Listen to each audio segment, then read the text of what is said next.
Hey guys, Badger here, and you're watching episode 2 of Why Badger's Sad. And in this episode, I thought I'd talk about religion.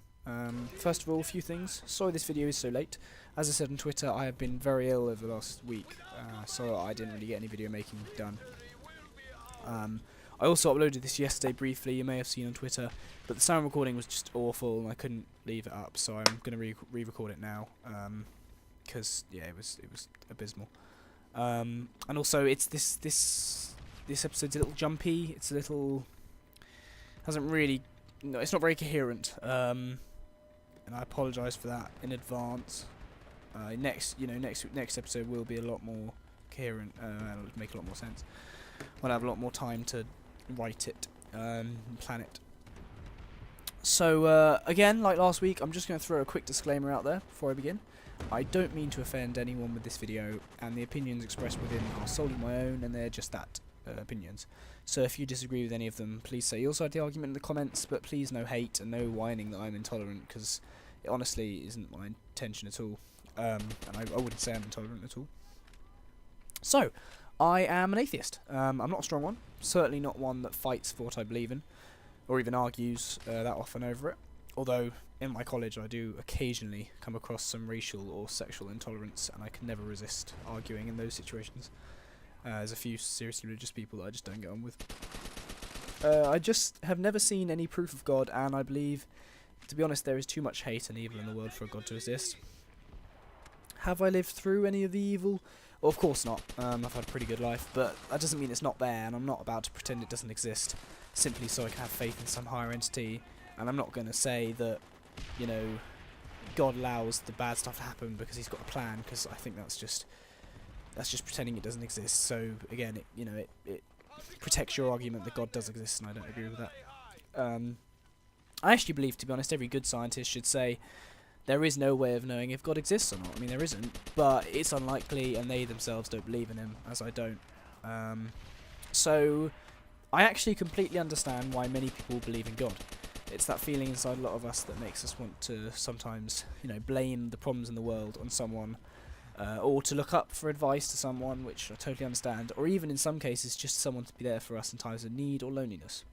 I totally see why people would like to think, or know, quotation marks, that there is someone like that always listening and hearing our prayers. The problem I see in it is that these problems rarely fix themselves, unless they are a common problem, in which case, there are many cases where the problem has been solved on its own or by other people, in which case it isn't God, So here are a few reasons a few points I wanted to talk about. So first of all, creation theory. So this is actually, to be honest, the only reason I could ever have a hope of believing God does exist. This, of course, being the theory that the universe is so perfect that someone must have designed and created it.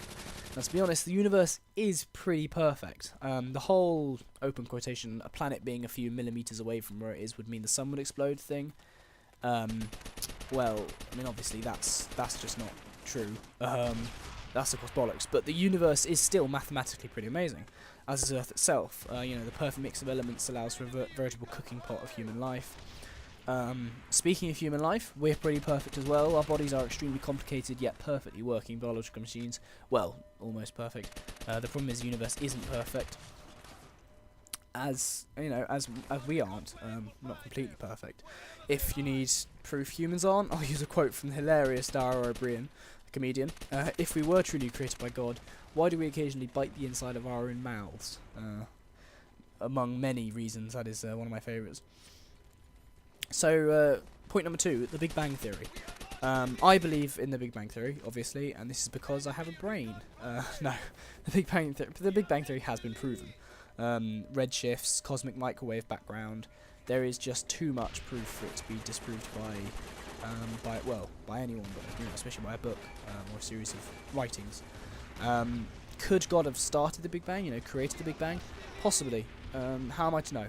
I don't. But whatever the case, the Big Bang did happen. There are actually plenty of Christian scientists out there, to be honest, who accept the Big Bang and know it did in fact take place, but they just say it was God who did it, and that's fair enough. I can't argue with that. I doubt it, but it's entirely possible. Well, yeah. So point number 3, the Bible. I didn't particularly want to talk about the Bible that much, because I don't really know enough about its history or about it, to be honest. Or because I mean, all I wanted to say is it's obviously a lot of the Bible is considered by atheists to be baloney, which I agree. I think it is, but the morals of the Bible that people take from it, you know, that dictate just how to be a good person, I respect that. I honestly do. I think that's actually a good thing, and I'm not one of those people who say people should stop reading the Bible just because it's not true. You know, we read fiction every day. I think, and you know, a lot of the fiction that us atheists read, well, sorry, everyone reads, you know, it doesn't, most of them don't teach us any morals. Yeah, we still read them. So I think, you know, that's a good thing actually. The Bible does teach us some morals. So I think for that reason it's quite a good thing, but still think it's not true. 4.4. Using religion as an excuse for hate crimes. Now there are obviously countless examples of this throughout history. The KKK, everything the West Barrow fucking Baptist Church does, scum of the earth. Also, there are plenty of examples of crimes such as stonings and beatings, you know, all for ridiculous reasons, such as being gay or even being a woman. And I mean, you know, I was gonna go into Islam and that whole thing, but it's all over the world. It's in all sorts of religions, just not now maybe, but throughout history, you know, there's lots of stonings going on for Christianity in the past, and you know, people being hung for being different. I mean, all sorts of horrific things. So it's not justice in any sense. It's every religion. But I didn't want to go into that too much for fear of offending too much. Maybe I will eventually. You know, once I know that people don't mind me talking, you know, too deep into that zone of taboo. So 5.5. People being good for religion. What I mean by this is, you know, I hate that argument that people are good because they have God in their hearts, quotation marks, or they're going to go to heaven. I hate the idea, I honestly hate it, that humans can't just be good, because in general we are a kind species. You know, to think that, I know that I will always try and do the right thing, regardless of whether God exists or not. And to think that some people, you know, they don't say they're good solely because of God, but you know, you say to them, what if God didn't exist?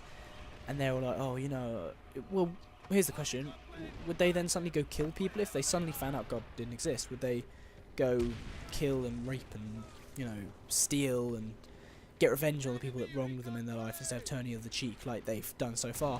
No. I mean, I doubt, well, most of my friends who are Christians wouldn't, I don't think. And that's human spirit, that's humans being kind, got nothing to do with God or any of that, but that's human spirit. And I really don't like how effectively God not takes credit for it, but you know what I mean. People give God credit for that. For us being good, I just don't like that, to be honest. That scares me. And then that's it, I think. I don't really want to go into too much more before. I think it's actually going to be one of my longest videos, coming up to about 8.5 minutes. So yeah, I think I'll end it there. In conclusion, I'll say I am glad that people get comfort from religion. I really am, and I'm glad. But I am glad for it for that reason. And get good morals for it. But I don't appreciate how it can make some truly intelligent people very ignorant, or ignorant from my perspective, at least. You know, very ignorant in my eyes. Yeah. So again, this episode was a little jumpy. I know, I'm sorry about that. I'll try to make it a little bit more coherent next time. But yeah, anyway, thanks for watching, and I'll see you guys next time. Alright.